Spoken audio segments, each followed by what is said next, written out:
Welcome to the Analytics Engineering Podcast, featuring conversations with practitioners inventing the future of analytics engineering. Today, I'm speaking with Daniel Avancini, Chief Data Officer and co-founder of Indicium. Indicium is a fast-growing data consultancy originally started in Brazil. There are a lot of data consultancies in the world, and a lot of them do great work. We started off our journey as a data consultancy called Fishtown Analytics, so I have a tremendous amount of respect for the work that goes into this journey. But that's not why I wanted to have Daniel on. What has been so fascinating about Indicium's journey is their HR model. Rather than hiring a bunch of experienced professionals and putting them out to work, they decided to go hard on training. They've built a talent pipeline via courses. They've built an internal onboarding process that takes new employees from 0 to 60 over the course of a few months. The result has been phenomenal. Indicium delivers great client outcomes, is growing fast, but most importantly, they're building skills for hundreds of brand new data professionals. Data is a hard field to break into because fundamentally you can't do the real thing unless you have access to data. And most interesting data is proprietary. So any company that is investing in building scalable hiring and training processes for analytical talent is one that I am excited about. Without further ado, let's get into it.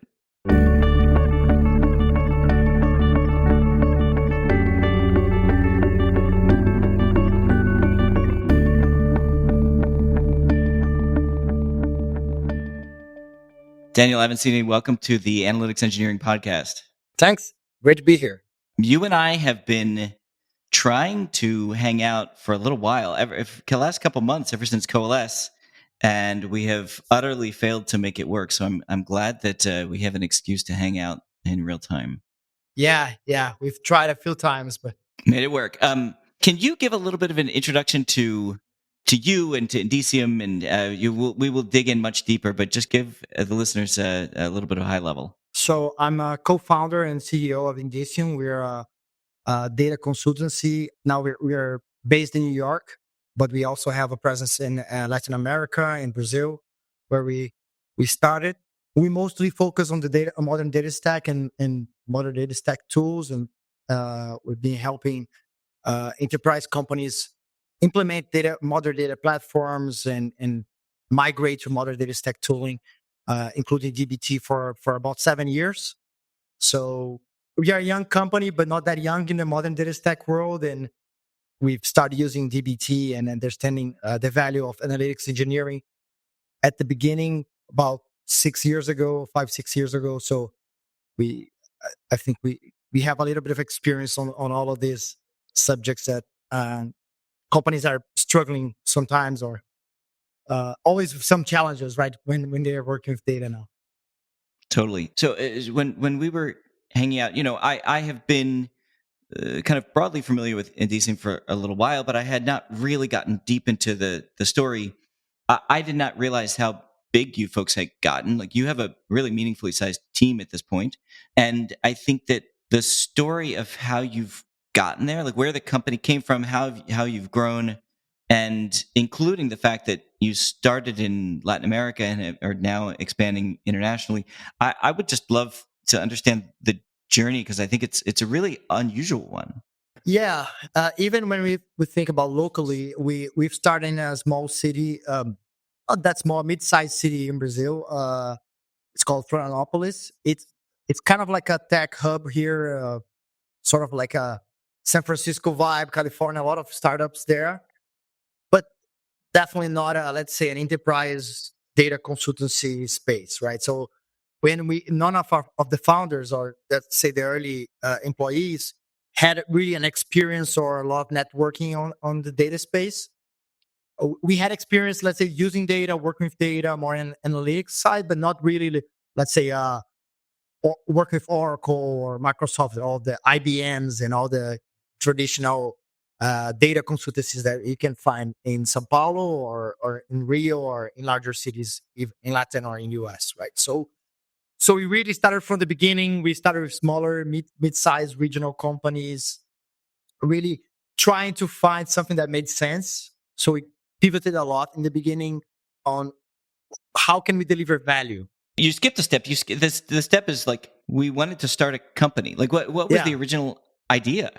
Yeah, so I had some experience with startups. So I had started 2 startups before in Indicium. I was like, I had some experience with accelerators, and I was working actually with another startup. It was totally different. It was like agricultural hardware machinery. It's nothing related to data, or well, nothing related to, let's say, services in general. And Mateus was also the co-founder. He was he worked with management. He was an engineer, but he was managing a surfboard manufacturing factory. Factory. That is wild. I love that. It's just like it's such a you can come to data from so many different backgrounds, including surfboard manufacturing. Yeah, yeah, because it's a beach town, so there's a lot of surfing there. So but he had some experience with management in bigger companies. He had a master degree in USC with engineering, and what we realized at the beginning was really that we were in another experience working, talking to some companies about consultancy, like say data, using data to make better decisions. At first, we realized that there were a lot of technology. There's a lot of technology, like platforms for marketing analytics, data intelligence, SaaS tools. But when we talk to the managers, to the directors, or anyone that was making decisions, everyone was like, "Yeah, I think that. I think this." No one was really using that data, right? So our first insight was like, "Yeah, we need there's a need. There's a need for someone in this market really to bridge the gap. So bring all this really great data technology or big data. That was the hype at that time in Brazil, like big data. That was like really public data, let's say. Just bring that data to the companies in a more organized way, and with like more in a value driven way." So at first that was our first goal. We are not focusing on really building a data platform consultancy, or first we were just now, let's just have some services where we can bring intelligence, we can provide that services to the companies. But as we grew, we found out that it's harder than we thought. A lot of the we needed to do a lot of foundational work, especially on smaller companies. So all they had was Excel spreadsheets, databases, SQL databases, and a lot of Excel spreadsheets. And a lot of the complex analysis we wanted to do was just not ready. They were not ready for that. But they needed to look at the best of what they're doing. And a lot of those companies, like, I don't know how much I sold last month. I need my accountant to consolidate all those numbers because I don't have that numbers. So we kind of migrated from these more advanced data analysis or insights to start building platforms and building the foundations for these companies. And what? It took off like a rocket ship? So just to give people a sense, where are you today? How many employees? What's a sense of your scale that you want to share? We are around almost 400 employees right now. Okay. Yeah. We're pretty big in terms for this market. Yeah. There's been an ecosystem of kind of pure play data consulting firms over time. And we were among the early folks in the modern data stack. We grew to like 11 consultants internally, and like not a big number. And folks like Brooklyn Data and Montreal Data and Montreal Analytics and others have had these kind of pure play data consultancies that were founded in the modern data stack era. But I don't think any of them has gotten close to that size. And so a part of what I'm curious about in your journey is like, what has allowed you to become successful at the scale that you have been? Yeah, when we were starting, we're kind of the same age of these guys, the Brooklyn Data. We actually had a small project with Scott at the beginning 6 years ago. And none of this is, by the way, just to like love Scott, love all the folks that have, there's a little network of us that go back years and years and years. So then none of this is like to say anything negative about these other companies, but I think there must be something interesting going on here that's a little different. Me neither. I don't want to diminish anyone. We really had a great relationship with all these guys. And I think we were almost the same size as Fishtown when you guys were really like starting with DBT Cloud and stuff. I remember like the size when LinkedIn, I think we were like 20, we were like 15, so it was similar size companies. But I think what really helped us scale is since the beginning, we really focused on building our own teams and our own capabilities to scale. So even before we've started using DBT or any actually of the modern data stack tooling, we already thought of, because we are in a smaller market, we couldn't compete for data engineering talents, for instance, right? So at this age in Brazil, probably the same in the US, it was a very competitive market for data engineering in general. Even back in 2017, 18, there was a data engineering talent pool in Brazil. Yeah, but it was expensive. Okay. Yeah, we are quite a big market in terms of technology, right? So not a lot of people know because, well, with 200 million people in the country, so a lot of big companies here, and we are maybe a more domestic market for a lot of technology. But there's a lot of companies here, IT companies, and even all the big banks and stuff. And they were always competing for the IT, for developers, and data engineering is a niche developing area, let's say developers area. So it's even more competitive. And also there's maybe 2020, 2019, it started really a trend here to work for the US. So people would work from Brazil to the US, good time zone convergence, and it was even harder. So the big banks and the big corporations in São Paulo were losing professionals to the US, and smaller markets regionally were losing professionals to São Paulo and Rio, or cities that have more economic power. So we always thought that we can't really just go hire senior professionals, data engineers, and even our own customers at that time, like our rates and etc. It really didn't make sense. So, but there was a lot of material, like I said, there was a lot of training programs in the internet. There's a lot of, I don't know, data camps. There's Udemy's, Coursera. There's so much good stuff there. But maybe there's a lack of curation, right? So like people want to work in this area. Like, how can I start? How can I really? What do I have to do? So we really focus on building that talent pool, our own talent pool, right from the beginning. So we had like 7 people at the company already have a training program, and then we were like at the university. There's a big university down there, and we were at the university just bringing good people, good talents from engineering, from economics, from business. Hey guys, do you want to work with data? Look at this program, it's free. Just go there and train. And then we would hire maybe 1 or 2 of the best ones. We would bring like 10 or 15 people.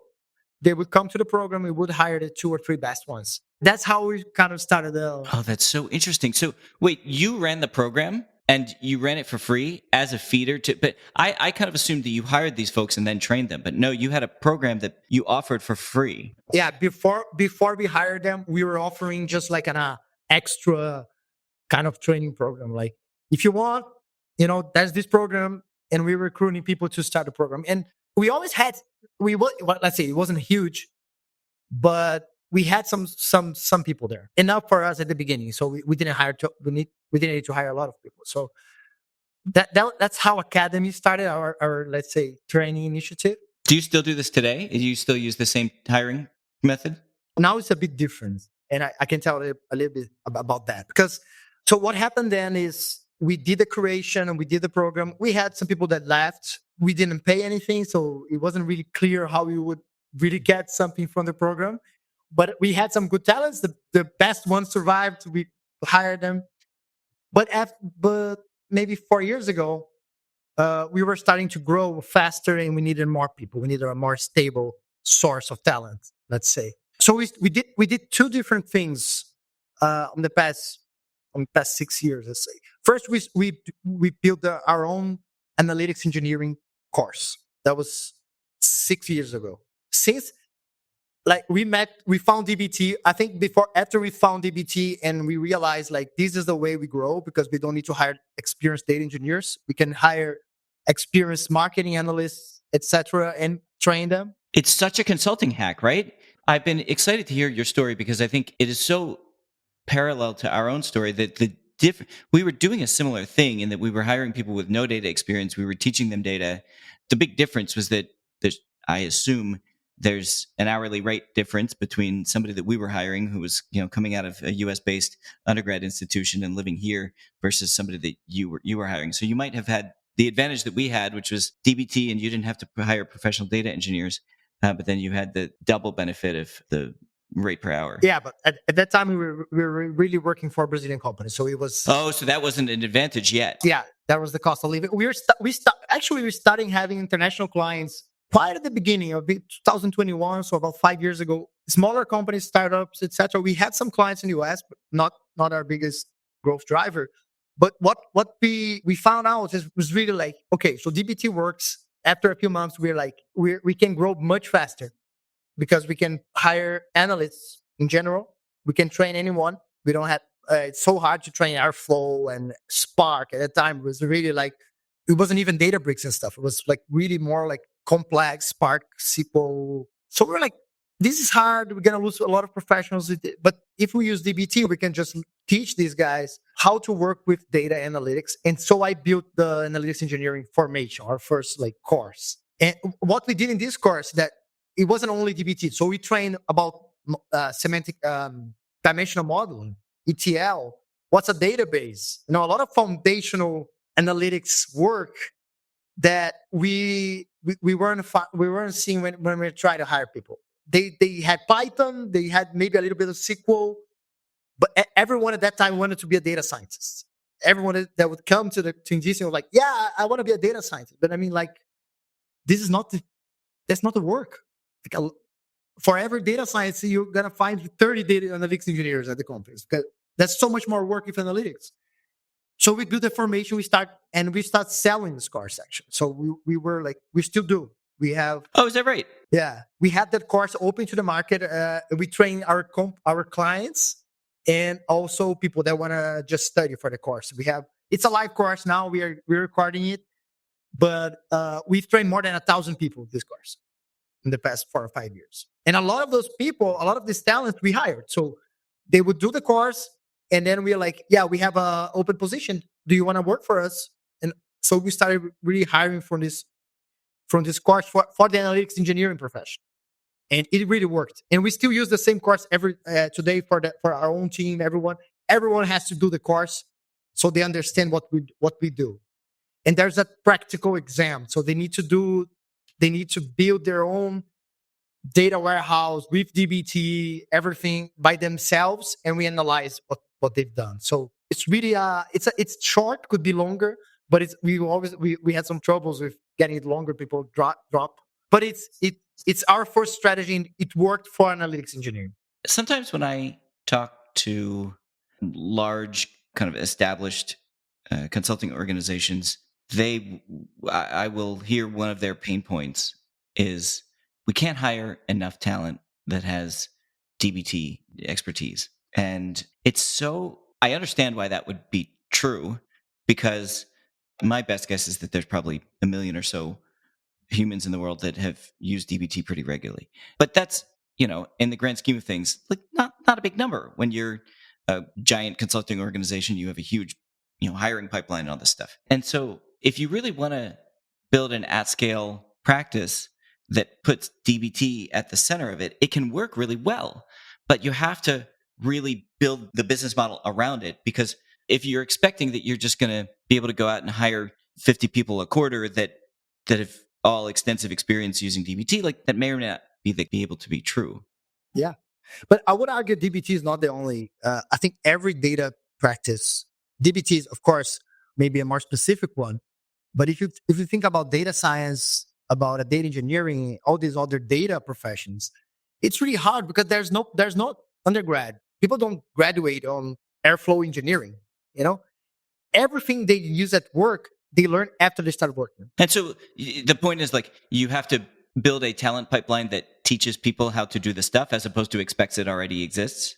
That's our view, and I think I still think that's the way. So after we did for the DBT one, but we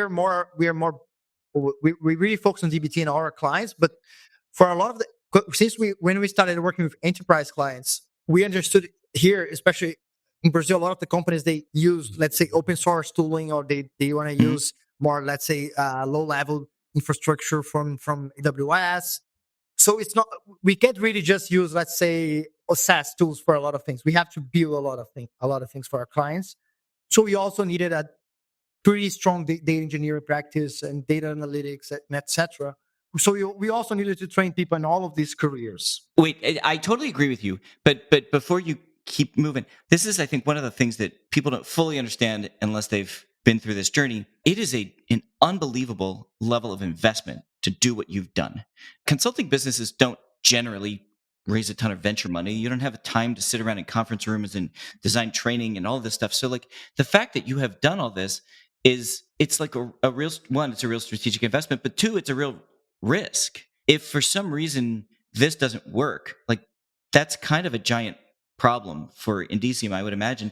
And that means that if you're going to make this type of investment, you have to feel like you have control over the technology that you're choosing. So I would imagine that it would be very hard for you to make this type of investment in something that we're not open source. Is that a true statement? Yeah, probably yes. Especially because a lot of these toolings, like I can't have a trial, let's say. I can't really pay for the tool when I'm educating and when I'm teaching. Maybe if I have a partnership, but yes, for a lot of the work, we needed to use some kind of open source tool for this work. That makes total sense. I didn't even think about it from a seats perspective. Like you would have to somehow, let's say that you were going to use Amplitude or something like that. Like you would have to figure out how to get whatever 100 people per semester access to Amplitude, and that's expensive. Yeah, requires partnership. Yeah, and also we had to build our own courses, because if I needed to use, let's say, if I use market courses like Udemy and stuff, and I would have to pay for all these courses to all of these students, and then it becomes too expensive. Like, and it's in dollars, and like it's a different exchange rates. There was some complexity, so we had to invest a lot of our time just building our own training programs and our own training. So what other tools did you incorporate into the kind of quote unquote standard training? So what we did after a few years is, instead of just training DBT and the analytics engineering, we created another program we call the Lighthouse program. And I'm gonna tell you why it's called Lighthouse, because when we opened positions for engineering, we had all kinds of people just because they were engineers, and they would come to us like, I want to work with data. I'm an engineer, because it's analytics engineering. So I'm an engineer. I can work with data. And we're like, what kind of engineering? Oh, I'm a chemical engineer. Okay, but do you know anything about data? No, but I'm an engineer. So we're like, man, we had so much work on really teaching, because it's such a new market. People don't know what the work is. A lot of the undergrads, they still don't understand what a data engineer does, what an analytics engineer does. So the idea of the program was be a lighthouse. Like, I'm going to show you what's the best career for you. So we had a program that we still have, that we have, let's say, really broad selection, just challenges, and then after the person joins the program, we're going to tell you, you're going to be a data engineer. It's like the sorting hat in Harry Potter. I really 100%. There were like maybe 10 tech leads we have now, 5 tech leads we have now, that I'm personally send an email to him like, you're going to be a data engineer. And he's like, yeah, but I want to be a data scientist. Just trust me. Just go. And is that about skill sets or personality or interests or what? I really looked into skill sets, personality. We did some personality traits tests. Okay, so tell me, what's the personality of a data scientist versus an analytics engineer?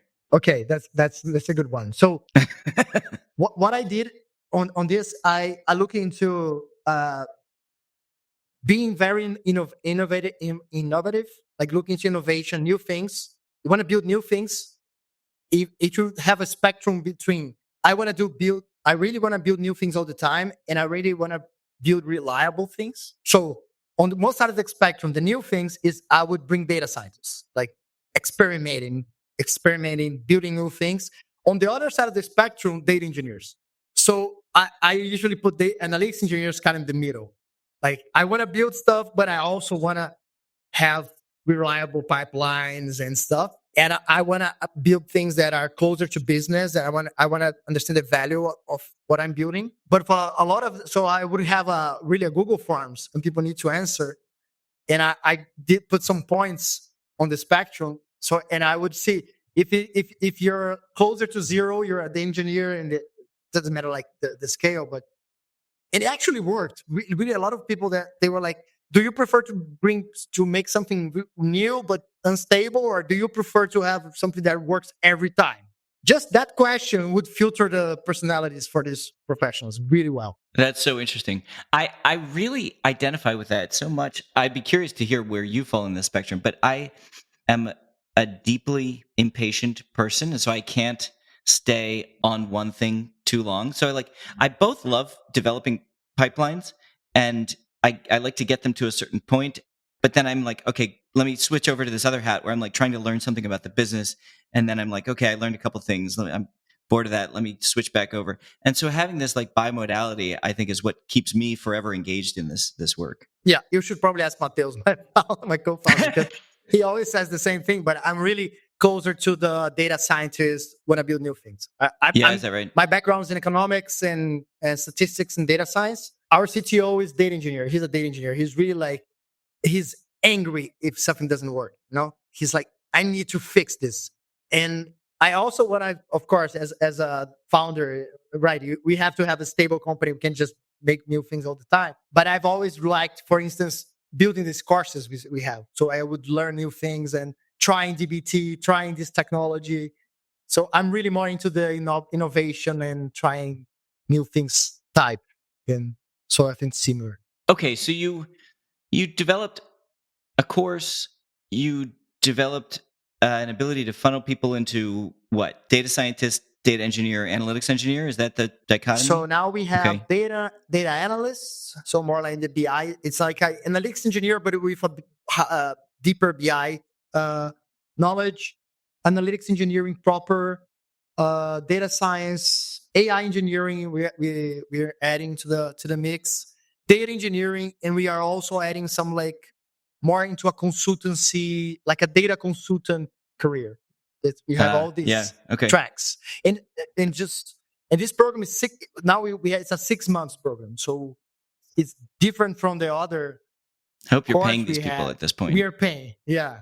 Okay, great. So we are paying for them to study. So that's also very innovative and also risky for us. Well, yes. Okay, I'm glad you said it's risky. One of the things that I think you don't recognize until you run a consulting business is that it is terrifying to face attrition. Attrition is the thing that kills your business. And you know that people will quit. It is life. Things happen, and this is the world. But when somebody quits, it's not only revenue walking out the door, but it is also like your investment in them as a human walking out the door. So one of the reasons that I think it is very unusual for companies to make this type of investment in people is that you're going through this J curve where like at first you're unprofitable for some period of time, and then you're slowly working your way out of it. And I think you probably have some like, I don't know if you've actually done the math on this, but my guess is you could like calculate a break-even analysis where like they've eventually paid back the amount of training that you've put into them. We do. We have, for instance, because some of these on these programs, it's not only training. So this is another thing we realized. That's one of the reasons we built the program is like people need to work in something. They need practice. And on the other course we had, it was just tutorials, like your Northwind databases, blah, blah, blah.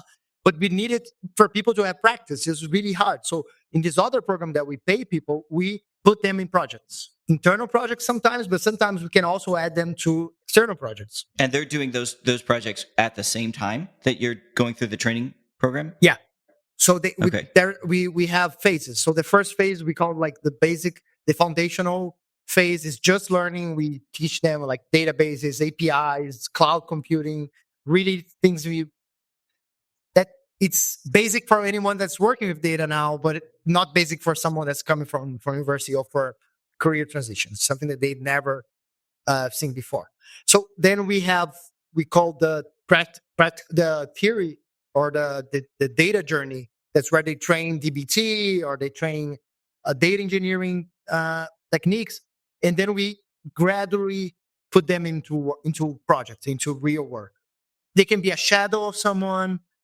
They can maybe working into internal projects, and sometimes they can actually work in real projects, and we can even charge them for a few clients. And so we have this right amount of work that we need for them to work externally, so we can pay the whole program. So I feel Not always, but a lot of the times, most times, we are able to pay for the program with the work they do inside the program. That's great. So we have a break even before they finish they graduate from the Lighthouse work. Maybe this is a boring thing to talk about, and we're just like two people who have started consulting companies that are like very interested in this. But I really feel like so much innovation is business model innovation. And to me, the thing that you are describing is a business model innovation that allows you to invest in more human capital that knows how to do great data work, which I think is freaking cool. Yeah, that's what we thought. I mean, you can always invest in technology. You can everyone, if you have more money, you can just pay for better technology, let's say. But on our work in a consultancy, it's humans, right? You need to the better. How can you get the better humans, and how can you get them to stay at your company? How can you keep them? Well, okay, so that's where I was going to go. It's wonderful when you train people because they have a tremendous amount of loyalty. They're like, oh my gosh, I maybe this is my first job, maybe this is the first job in data, whatever, and they exit a program like this with a lot of, let's just call it affinity for the company that helped them get there. But that lasts for a couple years, something like that, and then over time, everyone gets an appreciation for what their market rate is.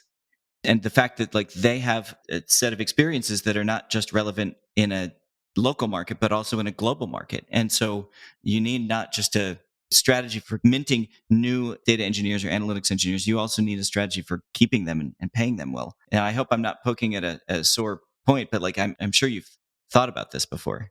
No, 100%. That's when the whole company comes into play, right? So it's not only, and I think that's why this strategy, or it's not only a strategy, but your business model, your culture, everything has to be aligned. Because if you do a program like we've done, and you have a very bad culture of working, or you're going to lose people, and it's not going to be an interesting investment. And when you say bad culture of working, I think that a lot of large consulting organizations, you both like are away from home a lot. I mean, I experienced this personally. And also there's just like a whatever hours you have to work to get it done, that's what you have to do. Like are these the kinds of things that you're pointing at? Yeah. And also a lot of the IT consultancies that we fight against, our competitors, they just outsourcing. They're just body shops. Like you don't really grow there. There's no training. There's no camaraderie. Like you don't really. A lot of the people that work with data, work with IT, or in consultancies, they'll be like, I've never met anyone in my company. I work for this X company, but I'm actually allocated on this Y company, and I only work here. There's nothing that it's just like a contractual. You don't have a lot of affinity with the. Yeah, it's a contractual relationship. So we've always worked a lot to try to change that. So we, in a very different ways. For instance, we have teams. Even if you work for different projects, you have your own team. Every team has a name. Every team has a culture. So people have meetings. They have their own. Even if it's a team that has 5 different clients, it's its own team at Indicium. We have our team manager. They go like have drinks together. So we try to bring a lot of people like in these programs. We have everyone starts at the same time, so it feels like a class.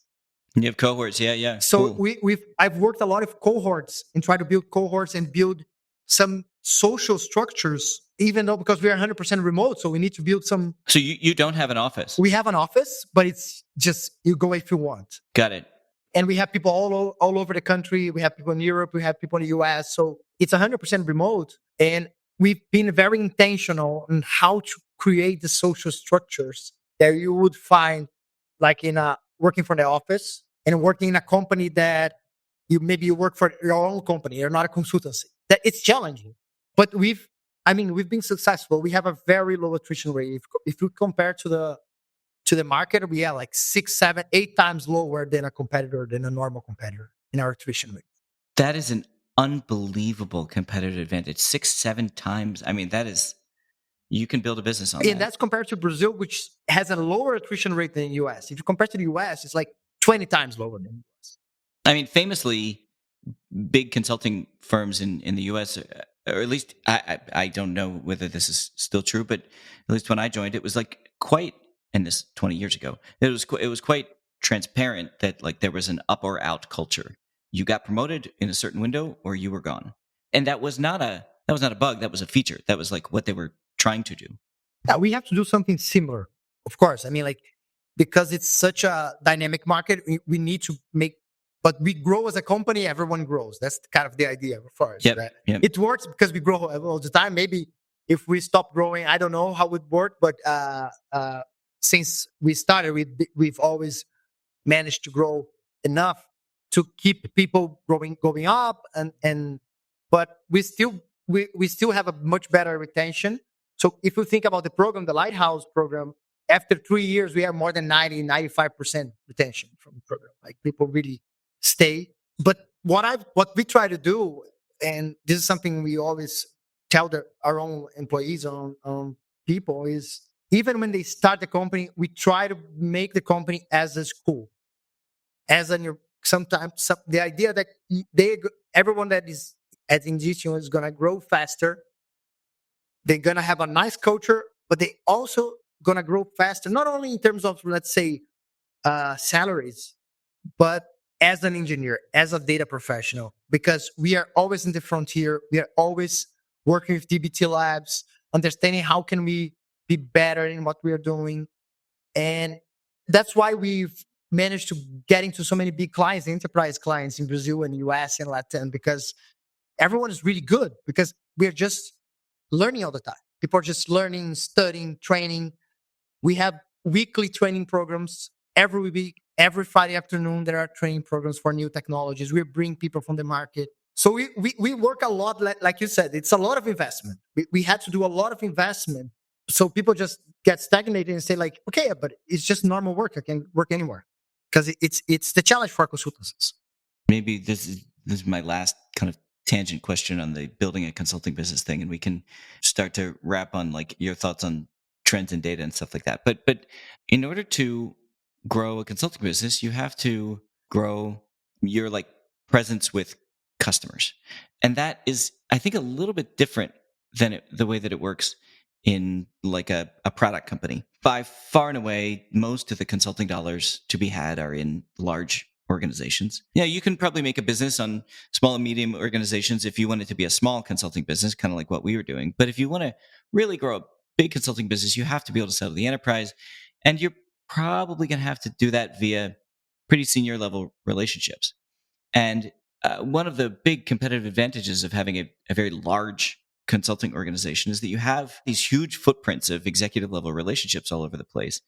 And they are how you kind of sustain your business. Do you feel like it is possible to be independent indefinitely? Like, are you is Indicium in a race to continue to scale so that you can build these kind of executive level footprints all over the place? Or am I reading this wrong?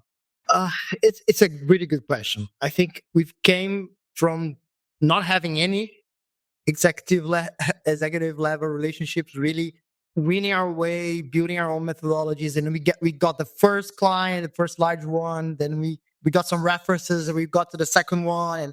But when you scale, I think when we are really big, you need to have some relationships. You need to have partners. You need to have senior execs that know these guys, that knows. I think it's really hard as a consultancy to be independent in a way that you really don't have any relationships with the partners. I think you don't have to be let's say, a one-stop shop for one of them. I think you can be agnostic, like we are. We try to be agnostic. We try to get the best. So what we are saying, like, we are agnostic but opinionated, right? So we have the right. Let's say we believe these kind of strategies or these kind of technologies are the best. We're going to be partners with these technologies, with these vendors, with these companies, because we have to, and I think it makes sense. But we try. There are other strategies, but we try not to be like partners with everyone. We don't want to work with these kind of things that doesn't make sense to us, right? Because we want to be selling or implementing the best technology, the best approach for our customers, but also with the right relationships, with the right approaches that are needed for this market. Because maybe there are credits, there are relationships. A lot of our clients already have relationships with these partners. We really can't just go there and say, like, You can't do this. And also, it's tricky. It's a tricky relationship. It's a balance you need to do. It's a balance also internally. I think it's a challenge internally because when you come from open source, when you come from uh, a very engineering like a culture, it's hard for the engineers to be like, now you have to use this technology because it's our partner. It's challenging. You're going in a direction that I was going to take us in anyway, so that's great. When we were a consulting company, we had a set of vendors that we would work with, and if you were not down with that, then we were not the right fit for you, because that meant that you wanted the work done in a certain way that wasn't really our area of expertise. And so, fine, like that just means we're not the right company for you. I'm curious what changes you have, the ecosystem has changed a lot over the last 6 years. What changes have you made in your kind of default trainings or tooling stack or any of this stuff?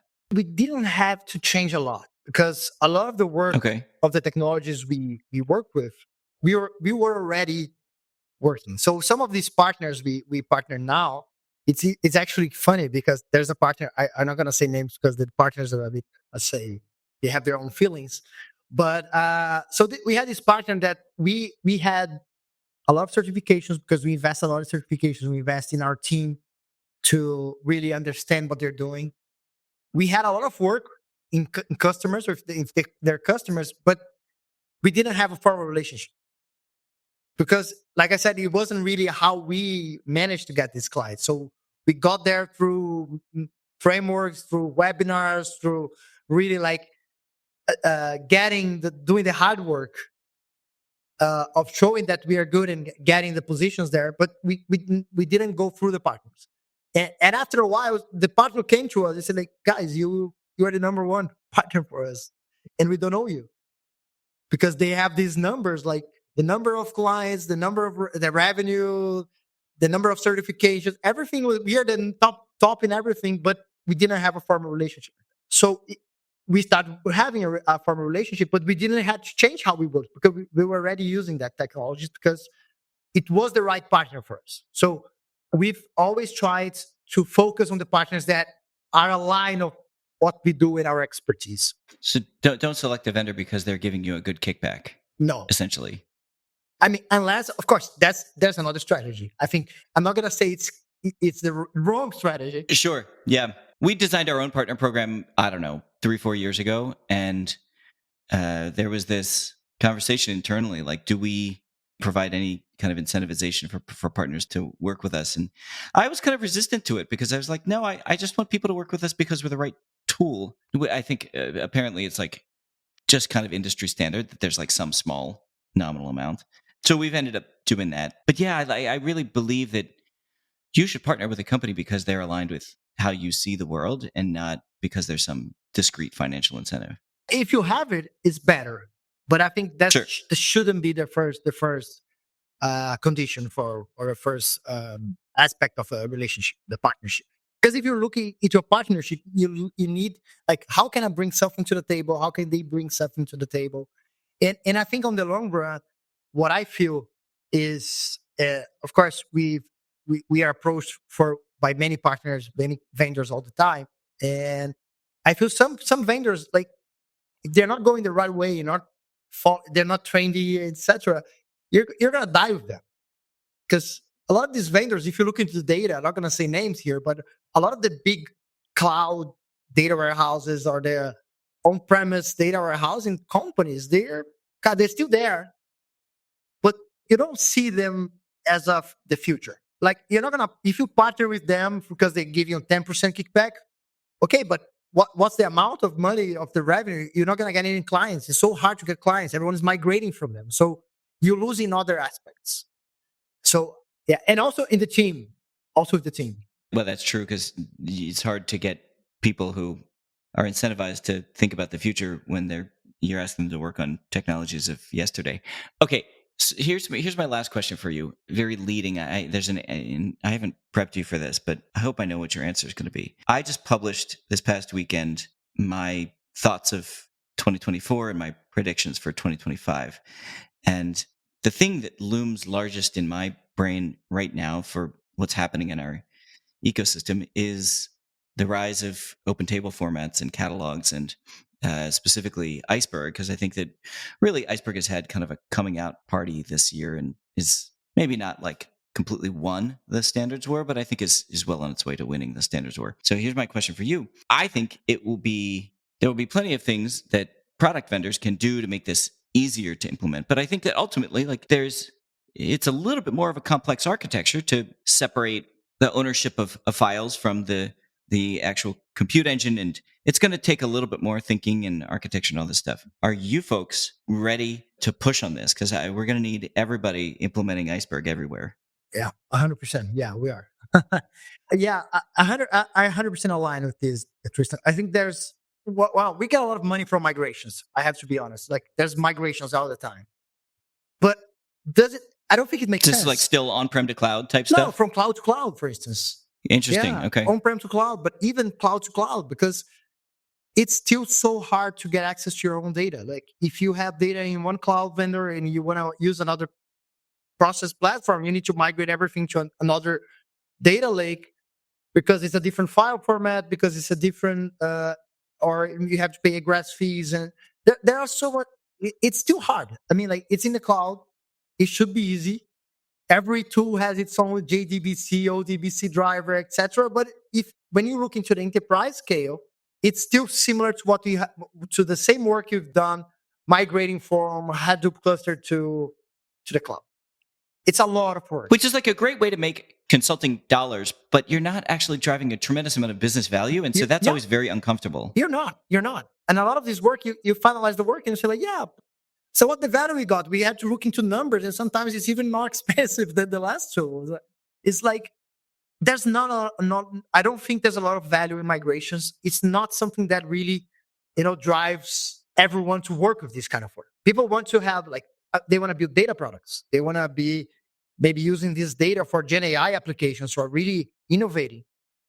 But a lot of the consulting work, probably most of the consulting work now, is still just migrating data from X to Y, and from even inside each cloud platform. Like, it's Parquet, you need to put on Arvo, but then it doesn't work with this one. You need to move to Delta, then Iceberg. No, it's crazy. It's like you buy it's like a VHS Betamax war. Like, you buy your own, and I think it should be easier. It has to be easier, and at least the Iceberg format feels like it has one that we're gonna go that way. And I think not next year, but the next 2 or 3 years, let's say, when it's consolidating, I hope everyone will be really focusing on building things, building products, getting value from these data products, and not having to change technology all the time because of some contract or some small feature that, maybe your own provider is not, your vendor doesn't want to invest, and you need it, right? So I think that there's a lot of work there, and it has to be cross practice. It's not only analytics engineering. You need data engineers, you need analytics engineers, you need very good, well-structured platforms in terms of governance, in terms of access, security. And you need architects who are like able to talk to CIOs and CDOs about how to think about this architecture, because if you've been around in the industry for 25 years, it's a big leap. And I feel like people in the industry have been burned over and over again. And so they often are a little bit cynical about these types of things. You're like, this is the last file format that you will ever adopt. And they're like, nah, I don't believe that. This is my last migration. Right. Well, you will never migrate again. And on that point, that's why we always tell the clients, use DBT, man. You're going to do a new migration. Everyone does a migration. So you need to use some kind of structure that makes it easier. You need to plan for migrations. You need to plan for that. And DBT, for instance, is very good, so you can isolate your logic from the technology. And we see a lot of the customers, the clients, that, no, we're just going to use notebooks. And they're like, okay, you're going to lose a lot of time the next migration. I'll tell you that. Well, Daniel, this has been a lot of fun. I'm excited to see what you have built taking off, and thanks for being an awesome partner. Thanks, Tristan. Yeah, very excited for the next steps with the DBT announcements, and, well, being the meta plane, the everything connected to the control plane, control plane. Yeah. I think it's a very exciting time for working with data in general. Absolutely.